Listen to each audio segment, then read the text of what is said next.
Technology is always evolving, and many advances are to help save lives. The largest fire agency in Maine says new tools at its disposal can make a big difference when treating patients suffering from a heart attack. News Center Maine's Sean Stackhouse explains. Inside the Munjoy Hill Fire Station in Portland, first responders are practicing something they do often. Shock delivered. Continue compressions. This year, the Portland Fire Department responded to more than 120 cardiac arrest incidents. While care for all cardiac arrest patients starts like this, with traditional chest compressions and a team of support, a new tool is now at the department's disposal. The best care someone can receive occurs right where the cardiac arrest happened. And with Portland's first responders will be a device small enough to fit in a backpack that could make a big difference.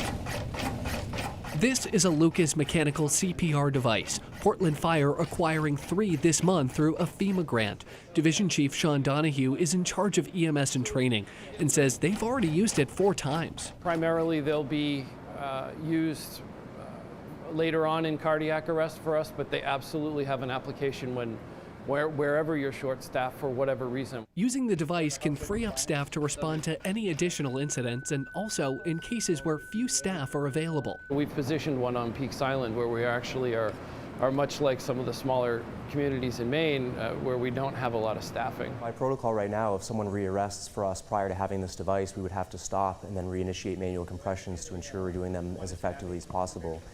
Now with this device, leaving it on the patient during transport, we can just simply hit a button and have it start the compressions again. Paired with another piece of tech, the Zoll monitor, which can give real-time feedback on compression quality, first responders say it can really help. So we have all these different pieces of technologies put together. When we use them effectively, we have a much higher chance of success of getting these patients back. New tech creating new ways to care for you and your loved ones. In Portland, Sean Stackhouse, News Center, Maine. The Portland Fire Department have been working to get mechanical CPR devices since they were first approved for use by Maine EMS back in 2019. It cost more than $50,000 for the 3 devices. The FEMA grant covered all but $5,000 of that.